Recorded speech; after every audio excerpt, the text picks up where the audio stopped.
All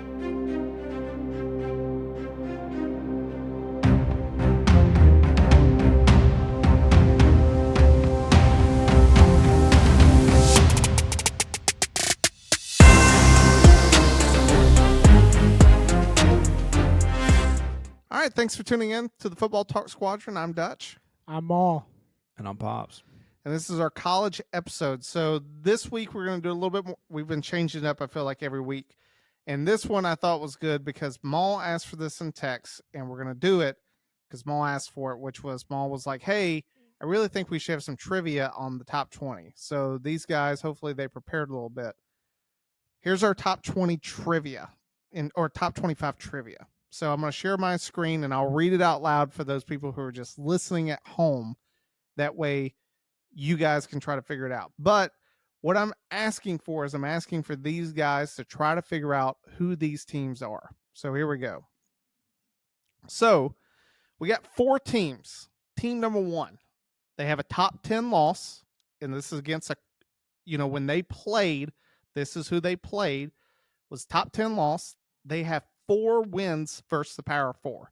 So not picking out, you got the ACC, Big 12, Big 10, and the SEC.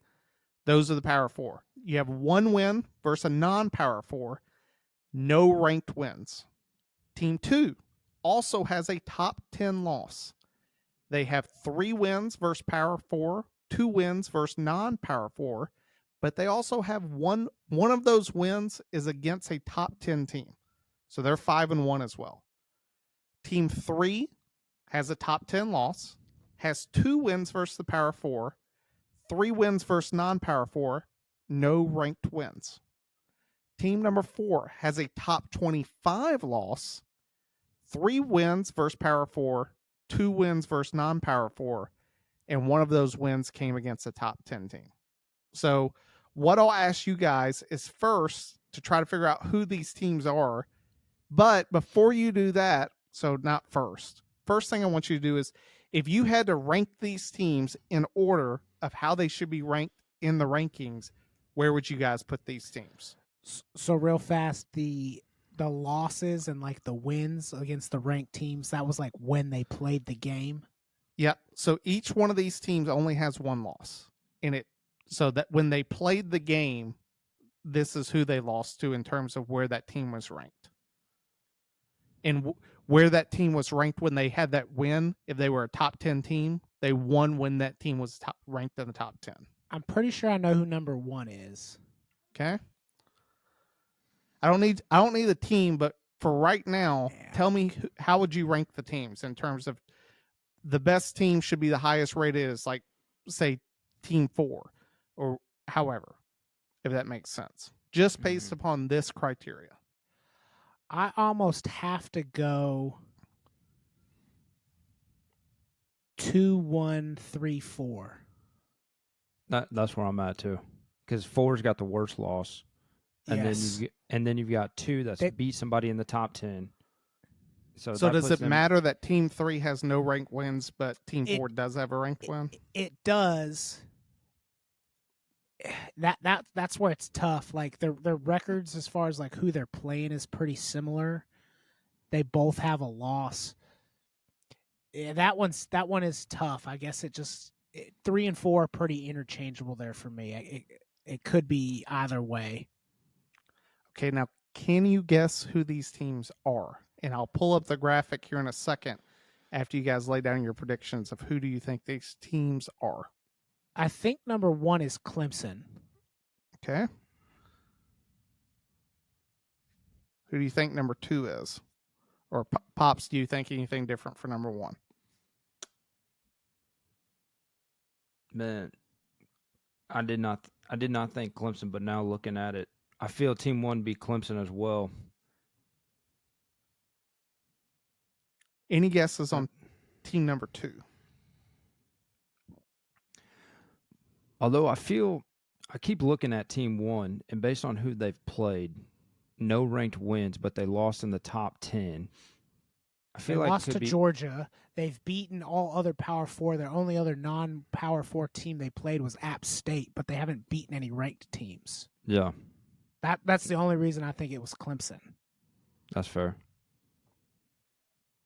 Hey, don't be googling teams. I see you down there, Maul. I'm looking at the rankings. I'm trying to figure out whose records are what, because it's the top. My biggest problem is I know they played trash teams, but I feel like one of these is Boise State. Because they lost to Ohio, Oregon. They lost to Oregon, but they've won Yes. everything else. But who did they?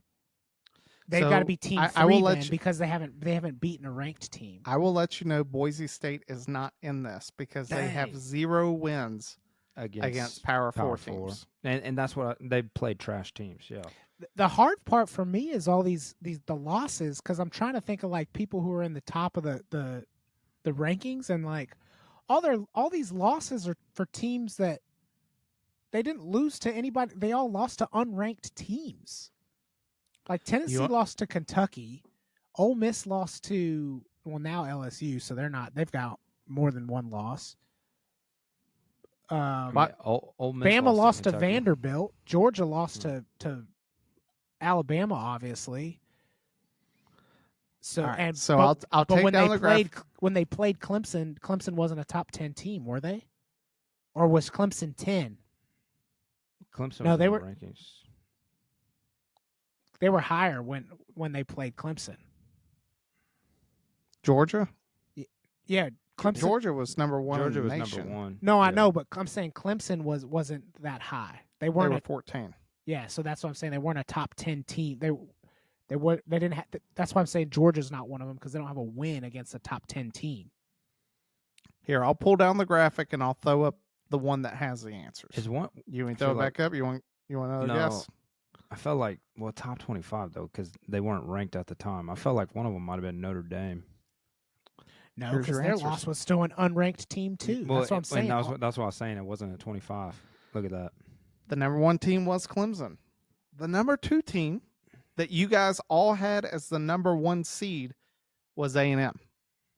Because they beat Missouri. They beat Missouri. Dang it. And they lost to Notre Dame. Number 3 that you guys had was Ohio State, that has no ranked wins.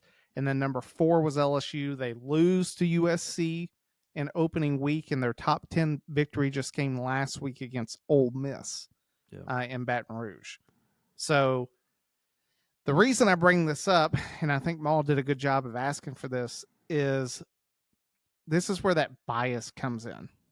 Because, yes, like, I think we all can sit back and go, hey, number 2 and number 1 should be above team 3. Mm-hmm. They had a top 10 loss, granted, but they also have a good win. You look at Ohio State, they don't have a good win. And you can sit back, their 2 wins versus Power 4 were against an unranked Iowa and an unranked Michigan State. Michigan State's been terrible, and Iowa is not the same Iowa of past years. Iowa's lost to Iowa State. Not saying that that's a bad thing. That's what happens in rivalry games, but they're not competing for a Big Ten championship like they have been in years past. LSU sitting there, and then the numbers in red are where they're actually ranked right now in the AP poll. So Ohio State's number 4, LSU is number 8, Clemson is number 10, and Texas A&M's number 14. Which is hilarious because it goes almost in opposite. Yeah. But like, so the top 10 loss for A&M was throwing me because I didn't realize Notre Dame was top 10 when they beat them. Yeah. I thought they were like 11 or 12. This is where, like, LSU, so that win versus the top 10 team.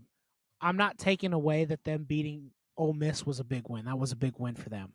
However, after losing to Kentucky, is Ole Miss a top 10 team? Like, but this is what I talk about, like, with the bias. It's just like, you can't say that beating a top 10 team doesn't matter, because it does. However, the way that these teams get those rankings, like Ole Miss being a top 10 team, you're like, okay, well, yeah, they beat Ole Miss and that was a good win, but like, does Ole Miss deserve to be in the top 10 prior to losing to LSU, right? Like prior to losing to LSU, you just lost to Kentucky. Well, how are you a top 10 team in the nation? Bama loses to Vanderbilt, and you're still going to tell me they're the 7th team in the nation? Get real. Like, what are we talking about here? So then they use that as like the resume booster for LSU in this instance of going like, yeah, we beat a top 10 team. And it's like, yeah, that's because they love the SEC and they don't make those guys fall out of the conference. They don't make them fall out of the top 10. Well, I mean, think about Clemson. Clemson got, the brakes beat off them by Georgia in week 1. Now, it was a second half blowout, tell 2 halves. They dropped from 14 almost out of the top 25. I think they fell to the number 25 team. Mm-hmm. Ole Miss loses at home to an unranked Kentucky and stays in the top 10. And I would say the exact same about Bama. Bama goes on, at least they lost. I'm not trying to make it sound any better. At least they lost on the at road. Vanderbilt. They didn't lose at home, even though it was a home game, because I think there was like every Vanderbilt fan that was there carried the goalpost out. They needed to get all the Vanderbilt fans out of the stands in order to be able to help carry the goalpost. You sit back and you look at it and you go, because for me, I wanted to throw the Boise State. I'm glad that you brought it up. Like, I look at Boise State and Ohio State, and I'm like, we have a similar opponent. Boise only lost by 3. Ohio State lost by 1. Like, It was a close game. And my man Genty put up like close to, I think, 200 yards. He maybe even over 200 yards against Oregon that game. I can look it up real quick. Both of Ohio State's running backs, he outgained in yards against them when he played Oregon. Now, I know that goes more towards a Heisman vote than, I'm pulling it up right now. He had 192. Genty had 192 and 3 touchdowns. 3 touchdowns. Like, my man pretty much willed them into that game. And then you look at how they played against Ohio State in that, and how Ohio State ran the football. You look at them, and Ohio State's running backs had 87 yards and 23 yards and had 1 touchdown between the top 2 backs. So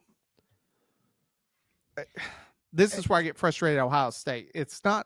I'm not trying to say that Ohio State should be out of the top 25, but if you force me to rank these teams, I think there's a reason that all of us said Texas A&M and Clemson should be higher than Ohio State. Wins matter. This is where it just gets really tough, because although I do agree, and again, I don't have any more breath that I could talk about the bias that gets put into these rankings. No, you sometimes. got plenty of breath. But this is where, like, and I'm not hating on LSU here, but like that win against the top 10 team, like this is just where, let's say they played Florida State week 1. And it's like, we got a top 10 win. You put that on the resume, right? And you're looking at that like from a blind resume standpoint. You go, we got to win against a top 10 team. And it's like, yeah, but who is it, right? Like, I feel like I've said both of these, and I'm talking out of both sides of my mouth. Like, it matters what they were ranked when you played them. However, it does also matter where they end up.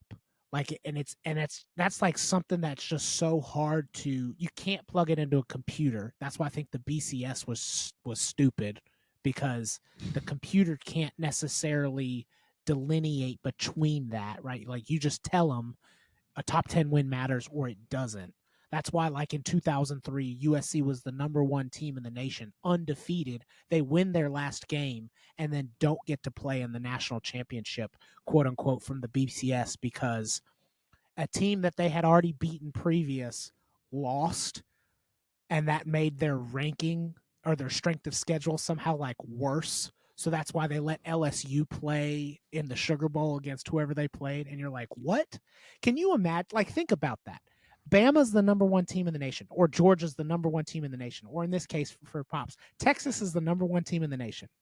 They're undefeated coming off of, call it like a national championship, undefeated at the end of the season.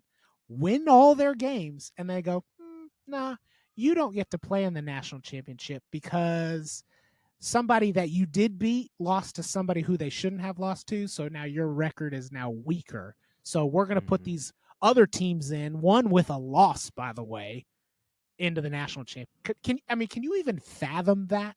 Like, that would never happen to an SEC team. Never happen. That would finally be the straw that broke the camel's back, and Texas would succeed from the nation over college football. Pop's laughing because he knows. Yeah, I wouldn't doubt it. I mean, being down here watching, Tom Herman struggle these last couple of years before Sark came in, like, people are ready to burn the dude's house. They were packing it up for him. They don't play around. I think what you bring up, Maul, is like it's a great point, and I don't know how. Maybe this should be what we like write the committee. Be like, this is what you got to figure out. It's how do we evaluate like midway through the year to be like, yeah, they got. It's just like what you're saying about LSU. It's you got a top 10 win. Ole Miss wasn't a top 10 team. They lost to Kentucky, and it showed up again. It's like they had chances to win, couldn't do it. Sorry, like. Especially in the Kentucky one's bad, and same for Bama. And the only way that the Bama loss looks good is that Texas beats Georgia this week, and then Texas goes to Vanderbilt and loses. That's like Vandy needs to run the table. Can you imagine, dude? If that scenario happens, they're taking both field goal posts. Are you ready for the whole shove a bean burrito? Dude, if that happens, I promise you, I will buy a Cowboys jersey and wear it on the podcast. If Vanderbilt beats Texas after, beating Georgia, I'll do what I swore we'll never do. I'll wear a Cowboys jersey on the podcast. At least make it a good one. Make it like Emmitt Smith or somebody. I'm not going to spend money. Go get a Jay Cutler Vandy jersey and just call it a day, dude. Hey, well, you go get it from the police department. Got that DUI right now, baby. Yeah, exactly. He's just out on bond. Or go get Aaron Rodgers' brother when he played for him. People forget about that. Yeah, Jordan Rodgers. I tell you what though, like I take it back to nothing's going to change until you get guys like us that are involved in the sport, whether it be media. Like, for instance, one of the AP voters this year is on McAfee's show, Tone Diggs. If that was able to happen, like guys that actually sit around and watch these games and know, generally, I feel like most of us could speak for the top 10. Top 25, we might be stretching it a little bit. I know I will, but like top 10 teams, I think we all got a good feel for who's going to be in the 12 or who deserves to be in the 12 because we've watched all the games despite our wives' displeasure on Saturdays, when we're just sitting there on the couch watching football. And that's just not what the committee's going to do, and that's what they're never going to do. It's going to be who's going to make us the most money, how are we going to get the best TV deals, and so on and so forth. And that's where the problem lies, man. I mean, you went on that rant last year about about how the committee just does it for, essentially their pockets. There's too much bias from a conference standpoint. Like the way you kind of set it up here, Dutch, was like, Power 4, non-Power 4. Like, do the conferences matter? Sure. But like only really at like the extremes in both directions, right? Like beating Georgia, yes, very, very big resume booster.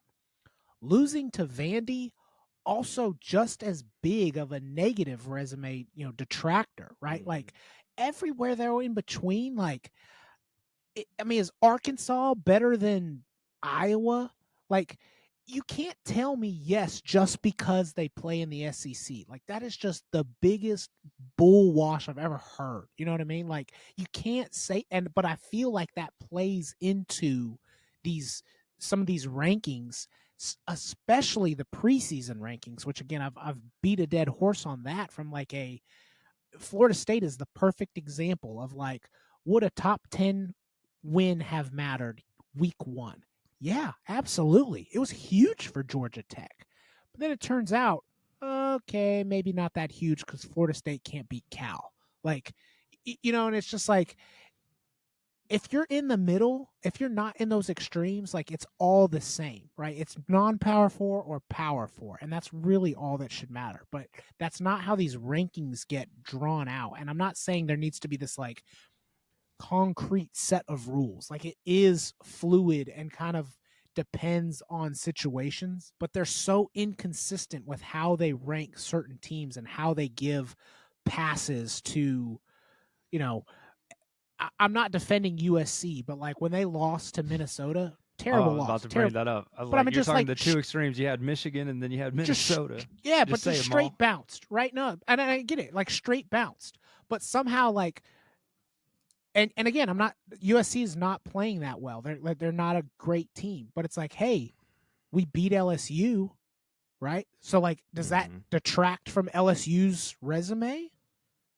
Apparently not. Like they keep moving up, and again they beat Ole Miss. So, but like even before that, before they beat Ole Miss, they're moving up in the top rankings. It's like whoa, are we forgetting that they lost to this team that you just bounced out of the top 25? Like they don't do things consistently across conferences. And here's my one plug that we will get to see how they truly evaluate it. We got to hope for the upset against Notre Dame at the end of the season just to see what happens. Like how are you going to, bounce USC immediately after losing to Minnesota and then turn around and, USC upsets Notre Dame, and now they lost to NIU. Now they lost to USC, a team that's out of the top 25. Like, what are you going to do with that?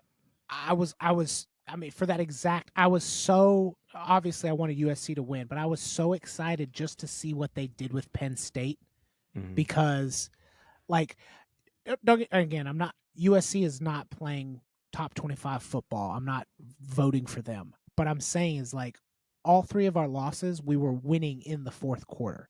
One of those was to a terrible Minnesota team, shouldn't even be a game, but like it was a Penn State team. We were winning that game. Like we should have won that game.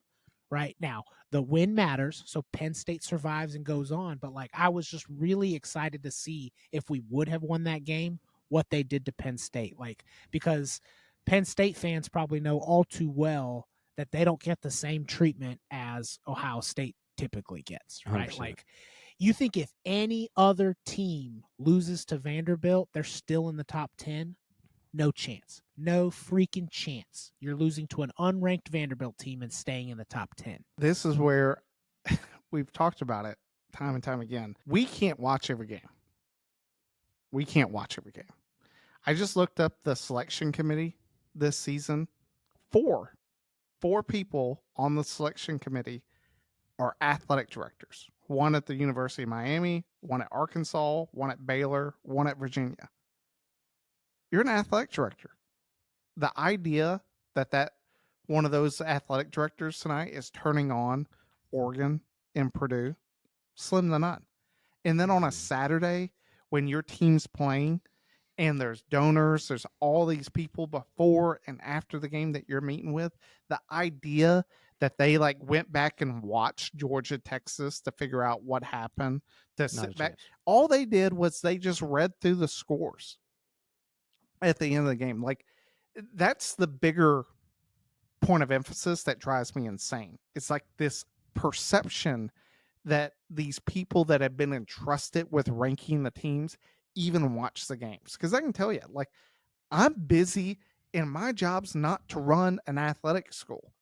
I don't get to watch all the games. The idea that the athletic director of a Division I program is spending their time watching other teams play football is asinine.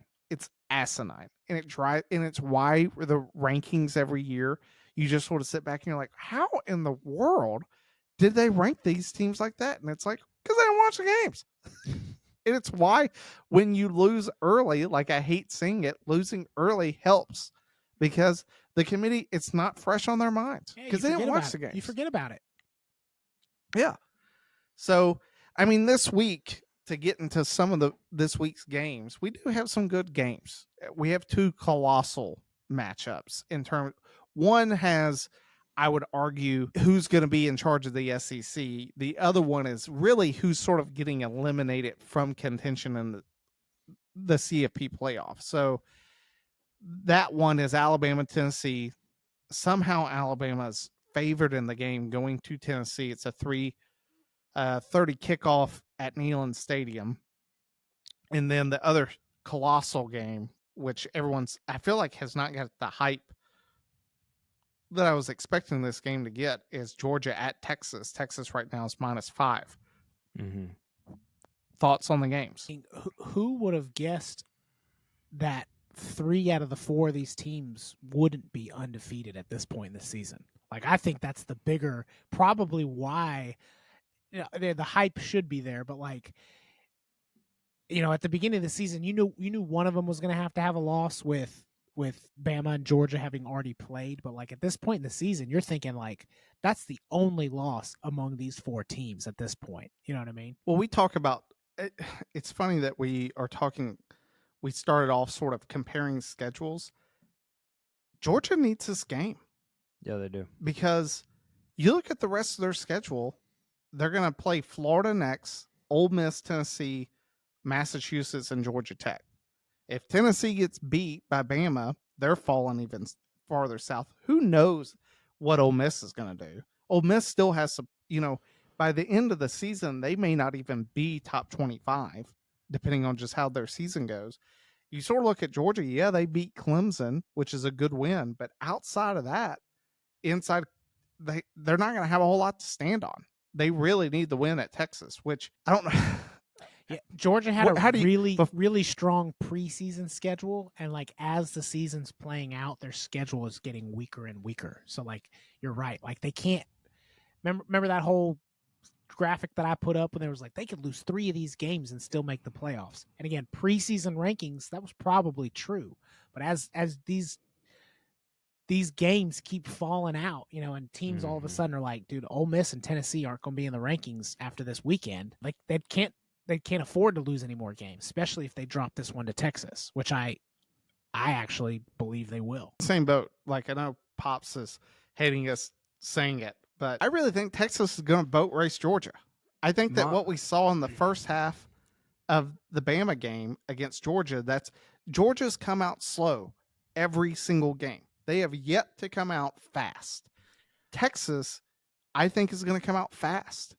And if they go, that's the difference, though. Bama has gotten exposed. Like, I think Tennessee hangs over 50 points on Bama this weekend. Like, this will be Bama's coffin at Neyland. And if it goes different than what I think, so be it. But I feel like Tennessee's offense has been choking, though, man. Like, dude, you cannot look at Alabama's last 2.5 games and go, that defense is a defense. Well, they're bad. Pops is right though, dude. Like 2 weeks ago, yeah, I'm taking Tennessee every day, but Tennessee hasn't moved the ball for the last 2 weeks. I mean, bad, and they haven't been playing very, solid teams, right? Like, and I don't think Bama's defense is anything special, but I don't think it's worse than these teams that they have been playing. So it shouldn't be worse than Florida, like with Napier. I mean, it took them to overtime. Exactly, right? Like, and again, like, I don't.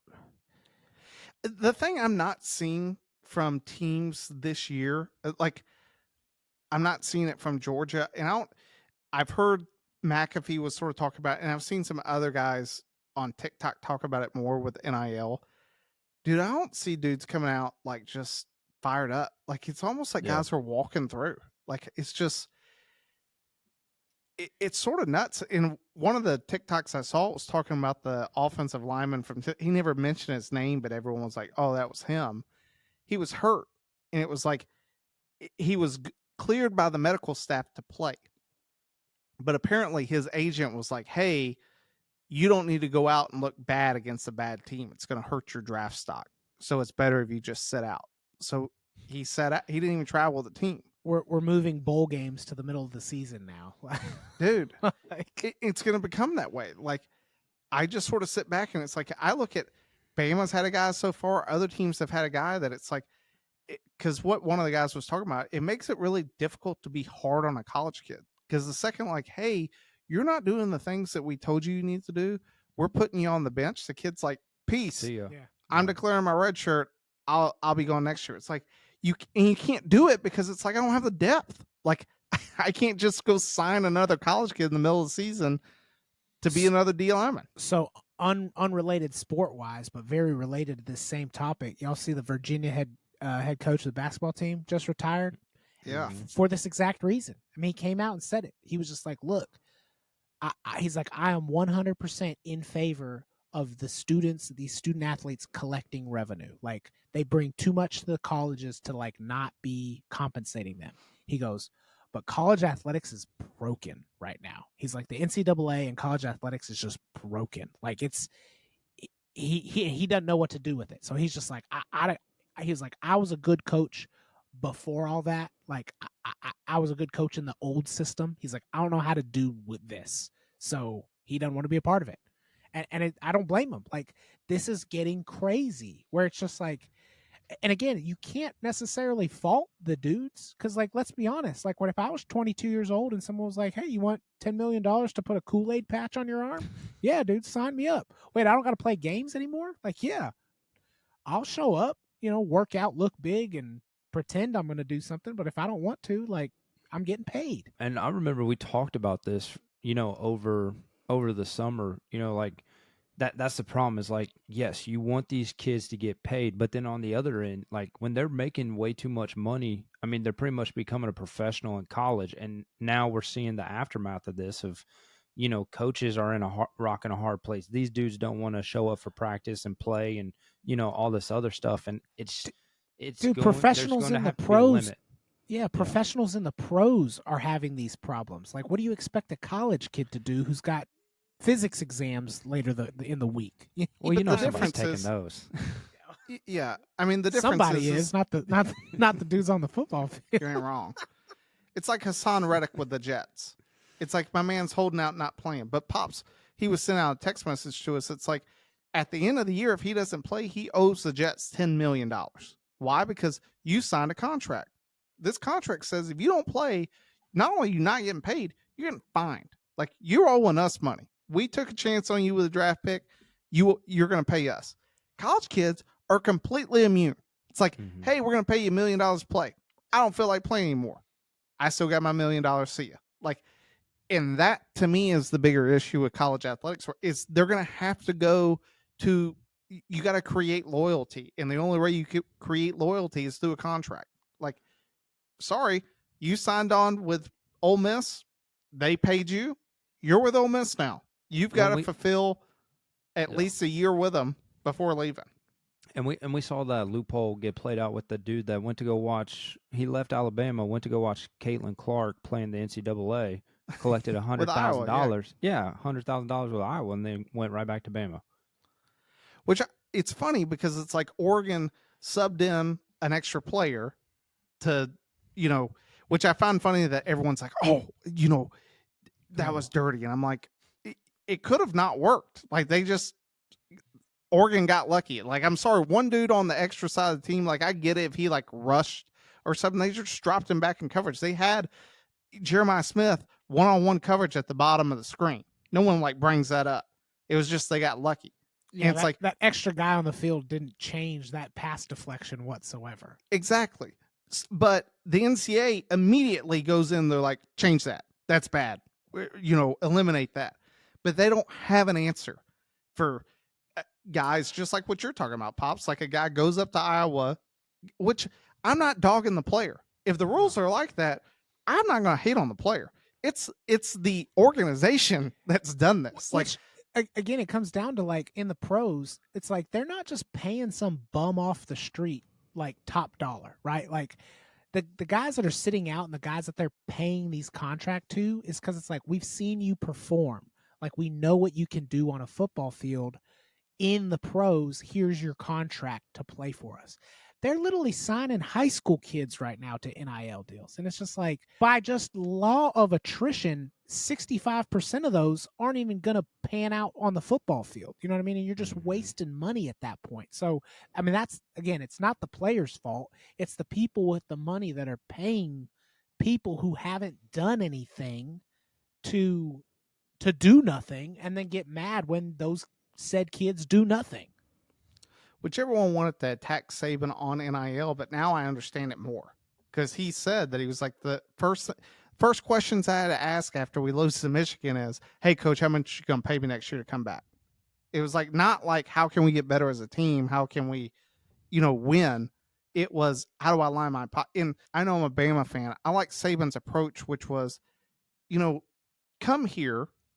We're gonna make you a better football player. We also want you to be good at school because we want you to be a better person and be, have opportunities outside of football when the game eventually ends, because for all of us it ends, even for Tom Brady it ends. But without his ability to make all the money he has, like Brady did all these deals, like Brady's smart. Like he took his money and made it work for him. That's why he's the first NFL player to be a minority owner of a team outside of only one other guy, John Stallworth, with the Steelers. And Stallworth did the same thing. He started up his own tech companies and sold it for millions.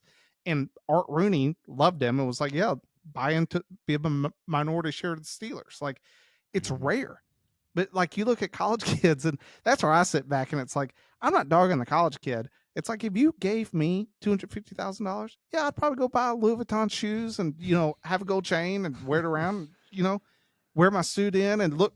I look fresh, like coming in. I look like a pro player showing up to the game. But dude, it's a reality check. Like I don't know how to solve it. I don't know how to solve it. And clearly NCAA doesn't either. You sit back, and that's why I feel bad, because it's like the Georgia Texas game for me, I feel like it's just like lost hype compared to what we thought it was going to be like from the beginning of the year. It's just, I don't know what you're going to get out of any college team any week. Texas seems to be the most complete team. They're hungry. It seems like Texas wants a national title, but I almost feel bad for them because if they win, it's going to be like Michigan. It's like, see you, dog. I'm going to go get my paycheck. Good luck with the next group of kids. Like, we're just here to make sure Texas gets back on the map. And after that happens, good luck. Like, I don't know how a dynasty happens under NIL anymore. You brought up Georgia starts the game slow, and they do. I think Texas just needs to be careful and not expect them to come out and beat them like Alabama did. Like, that's Texas's like biggest fear in this game, is that if they come out thinking, hey, we're the big dogs now, we're number one in the SEC, you got to lay down for us. Georgia's still too good of a football team to ever think that against. You know what I mean? Like, Georgia being blown out in the first half by Bama is like the worst thing I think that could have happened to Texas, because I do think Texas is a better football team. They should win the game.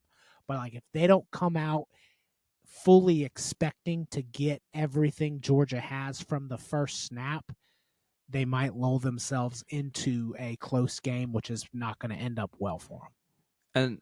And for me, my analysis so far is it really depends on, quarterback play. I mean, we saw how terrible Carson Beck looked that first half against Bama, and then he came out and acted somewhat of himself. And like same thing goes with Quinn Ewers. Like last week, I was freaking out, because he looked terrible, through the first half, and it was just like, we got it. Like, I know he's going to miss timing. He's been out for a couple weeks. Like, got it.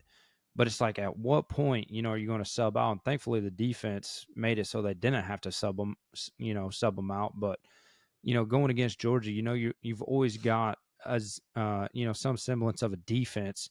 The good news for Texas is that, Georgia just can't run the ball this year like they've always been able to. And when that puts all the work on Carson Beck, it's just like Brock Purdy, like you make him try to win the game and he just can't do it. I think that the only good thing with NIL is sort of what we're possibly going to see this year, which is like Army Navy. Like, yeah.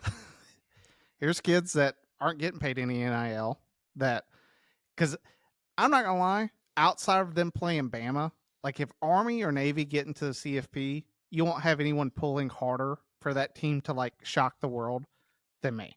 Like, it'd be nuts to watch them like somehow win. I mean, it hasn't been done since 1943. And I feel the same with BYU. Like, BYU's undefeated right now too. It's like they won the Natty in '85, but it's like here's another team that's like I feel like the smaller schools that's like, hey, I can't really pay. You want to play football? You want to come here?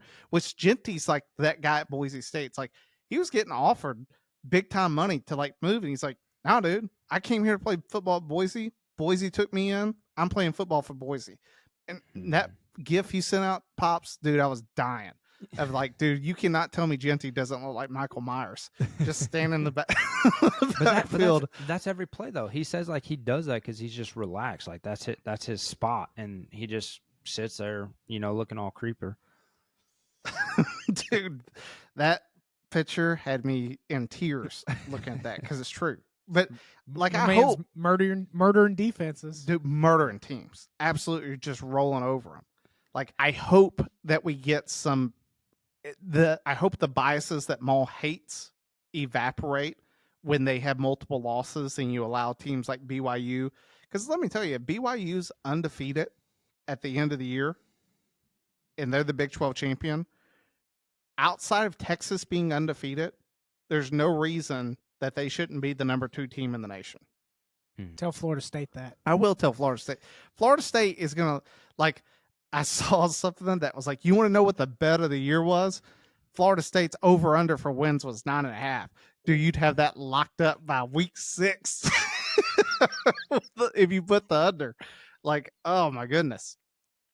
So I sit back and look at it. Some other big games, just talk more about the games. You got Miami, Louisville, which we sort of had circled before Louisville dropped 2 in a row. Can Miami not Yeah, I was cut it down to the wire? Miami's not playing well either, though, so that should still be a good game. And I picked SMU to upset Louisville, but this is one of those games where I see Louisville's, maybe had enough. They put up a good game against Notre Dame.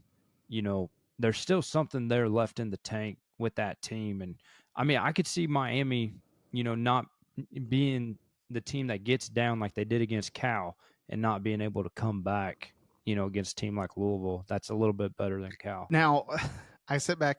I like this game just because of how close they played Georgia last week with Mississippi State. It's not a big game, but Texas A&M has never fared well when they go to Mississippi State. I think they've dropped every game that they've actually played at Mississippi State, which those cowbells are just awful. If Texas A&M runs the tables up until the last game of the season, dude, the game of the year is going to be Texas at Texas A&M. Yeah. That will be Battle mayhem. Yeah. That will, which Pops, I asked him, I was like, you want to go to the game? He's like, well, let me look up tickets. I think the cheapest ticket to get in the stadium right now is like $1,800, like upper deck. Which I told him, I'll watch it on TV. So, how about LSU only being 2.5-point favorites over Arkansas? It's because Arkansas's defense is not bad, and they don't have an offense. This is, LSU's number 8 team in the nation, and they're only a 2-point favorite over an unranked team. Like, this is like there's always a huge disconnect between like Vegas and the people doing the rankings. Maybe that's the solution. Let Vegas handle it. Let Vegas handle it, because Vegas is not going to look like their whole job is what? They're money, and they're unbiased. Money, yeah. Yes, they got no bias. Completely unbiased. Unless they're fixing games, they got no bias. Well, I mean, hey, but it's true. Like, honestly, that's probably the best way to look at it. It's like you can't sit back and tell me that this team, like you said, is the number 8 team, and they're going against, which Arkansas beat Tennessee, but it's like Arkansas's 4-2, and I get there at home, and it's the night game, which will be tough because those people are crazy. Because let me tell you, I've been to Arkansas a few times, been real close to their stadium in Fayetteville. There ain't nothing else there outside of Walmart. So you got that game. What else we got? We got Pops. A chance for Illinois to possibly upset Michigan. Which all it does is this should hurt USC even worse. It's like if Illinois beats Michigan, USC lost, that should hurt LSU even more. Oh yeah, we knew it. Like, Michigan can't throw the ball. Like, and for us to, for USC to lose to Michigan, I was just like, man, it was 3 big runs that got us. And from then on out, it was just like, every time Michigan loses now, it just makes our record look worse and worse. Another sneaky possible upset, like straight up upset, Georgia Tech over Notre Dame. Like, Georgia Tech's just a competitive team. I think they're sort of like the early stages of like the Detroit Lions. They may not have been as good as they are right now, but they're going to come out and play every play. If Notre Dame shows up and if they show up and play a good game, they'll win by 14 like they're predicted. But if they're letting Georgia Tech stay close in the fourth, I'd take Georgia Tech in that game. Both of you guys think Tennessee is going to beat or lose to Bama? I do. Yeah. I'm torn on it. Like, I've gone back and forth where, again, 2 weeks ago, I would have said, yeah, Tennessee's going to win. The way Tennessee has been playing and based off of history where they just always, it's just like they can never get over that hump. I don't think Bama is good. But at this point, I don't think Tennessee is either. Dude, so, I mean, and that's the thing is, like, getting taken to overtime with Florida, Billy Napier's trying to hang on to the last thread he has to keep a job, and then the week before that, barely, escaping Arkansas, as well as, the small win over Oklahoma. Like, Tennessee, like Nico, I forget his last name every time, but started out so well and I mean, just fizzled. Like, the offense has no rhythm. I feel Alabama's got the more talent, in my opinion. It's just a matter of can DeBoer put a game plan together that will at least get some stops on defense and, hopefully take the tops off on offense with, the old 17-year-old. Like, we've seen Bama play at like Pops just said it. Like, they got more. We've seen Bama play, like, in that first half against Georgia alone. Like, the capability that Alabama could do. Tennessee has a decent defense, but we've never seen that level of play from Tennessee's offense. Like, they've played good games, like that NC State game and even Oklahoma. Like, they played well, but I wouldn't say that Oklahoma or NC State have terribly good defenses. And I don't think Alabama's defense is very good either, but, like, I think they're better than those two teams. So this is just one of those where it's like, you just don't know which teams are going to show up. Like, if Tennessee's offense comes out and fires on all cylinders, I do believe it will be hard for Bama to keep up. But if Tennessee comes out with the offense that they've had the last couple weeks, I don't see them winning that game. Like, because Bama's going to score points. They are. I think the thing about Bama, I heard it from another person on the internet that I thought was a very valid point. And we've all talked about this in years past. Saban always made it that when they had a big win, they came out the next week. They didn't blow the team out, but they sure didn't lose. But one thing that was always certain, if Bama lost, God forbid you play them next, because it was like hell hath no fury. There was never a team that was more focused, ready to play a football game than Bama was after a loss. Last week, you're just like, guys, I text y'all. I was like, I guarantee you this onside kick gets recovered by Arkansas. Boom. What happened? I almost, dude, up here on second story, and I was like, I'm about to throw this remote right out the window. It's clear Saban's not in the building. Like, which I think a lot of this, like NIL, I come back to it. Like, I think it is now that I'm seeing it, it's now a bigger part. Like, Saban knew I can't be hard on kids. And it's not because Saban was like an a-hole. It's more just like Saban knew that it's like, in order to get things out of kids, in order to make college students, because regardless of what anybody thinks, I remember what I was like less than 21 years old. I was a heathen, still am. But, like, I was who knows what type of dumb decisions I was making, both on and off the football field. Saban trying to set down that perfectionist tone with now a kid that's making $1 million. Good luck. Like, on the side. Good luck. I don't know how you do it. Which, it's funny because that's why I see at Ohio State. It's like Ohio State, like 20 million. 20 million. That's what they said. And it's like a lot of it went on that defense. And that defense looks like garbage playing a good team. Like you would have thought spending $20 million, it would have looked a lot better. So I just sit back and I go, this is what you get. That's the problem, though. That's what I'm talking about. Because they're spending on $20 million on what? They have no idea what they're spending that money on.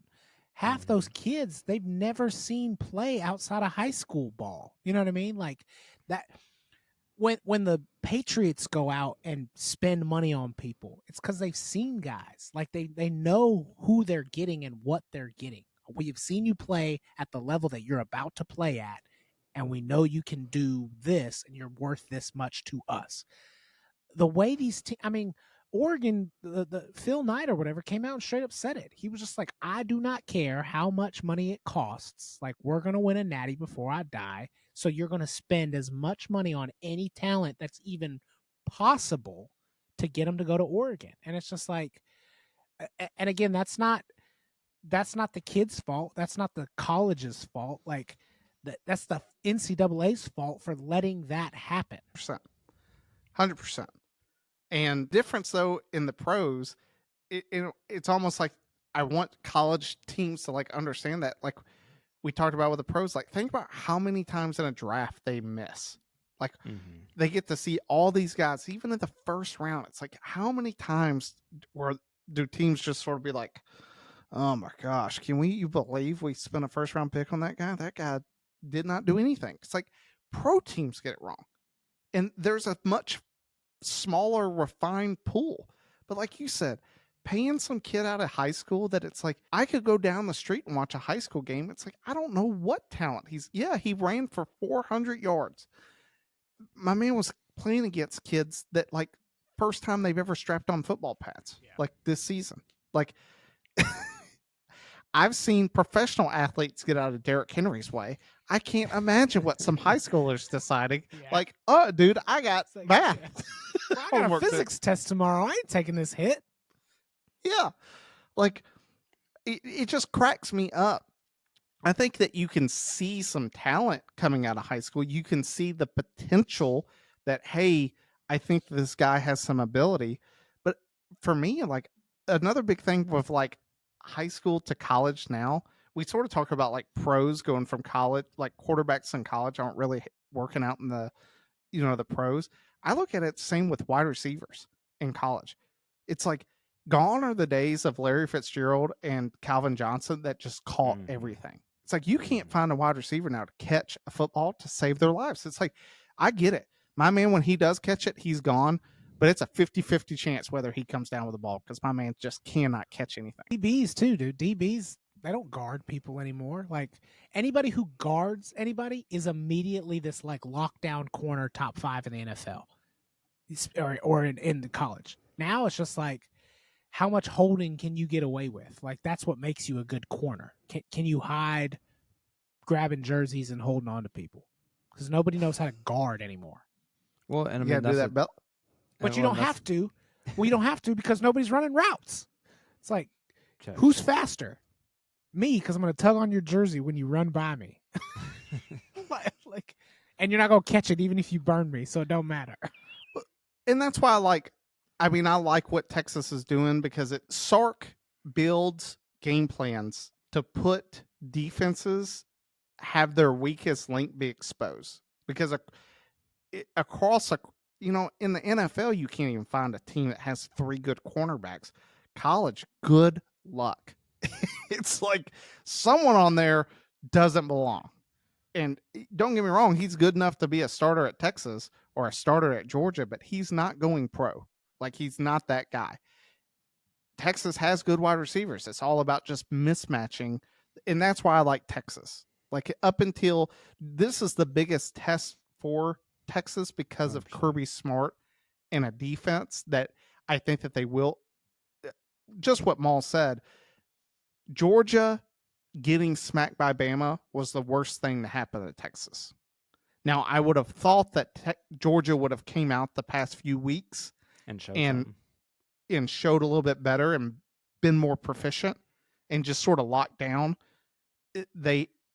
they've won. It's better than Bama can say. It hasn't been clean. It's been cleaner than Bama though. Yeah, and I mean, This is a big game. And I was going to add on to that, like the same thing that you were talking about, Kirby not or Saban not being able to coach them is tough. Like, I mean, Kirby's cut from the same cloth, and I'm curious of how he's had to navigate it too. Because I did the same thing. I went and looked like after Georgia got beat by Bama, what they do the next week. I mean, they only put up 31 points against Auburn, and I mean Auburn's not that good of a team this season. Like, you would expect that they were going to beat the brakes off of them, like you were saying, watch out, for a powerhouse team after they come off of a loss, and it's just not happening. Tough to get kids motivated. Exactly. Because that's the only That's only the thing thing. you Like, possibly say. yeah, do you just wave money in front of their face and like, yo, make this play and I'll give you, $1,000? Like, I don't know how it works, of the way that you and I and Maul, how we all grew up playing football. Like, we wanted to make the play. We wanted to make our coaches proud. Like, we wanted to do the right thing, learn the game, not just do it to get paid. Like, yeah, obviously I'm sure we all had hopes and ambitions of, making it to the pros, but then you wake up and like, all right, I'm challenged, whether it's athletically, physically, talent, whatever it may be, smarts, we all found a way, Height. height, like, hey, I was going to say physically, that's why, but you guys get what I'm saying is like, it was all because we love the game, versus how much is this game going to get me? Very true. So, I think we spent a good little rant on college football this Solving week. all the world's problems. NCAA needs to hire us. I'd still rather run an NFL franchise though.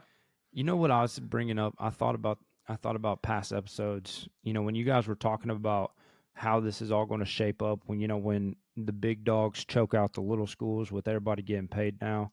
And he said, hey, the worst team needs to get, regulated down to the FCS. And I just thought about it. I was like, dude, Vandy's putting on a show this year. Like, they heard what you guys were saying last season. They're like, we ain't getting relegated, dude. We got to stay in the SEC. Florida, you're up. Yeah. Outside of that, you guys got anything else? Nah. All right. Well, hopefully the CFP committee watches, just so you know I hate every last one of you. So, time for Talk. See you later.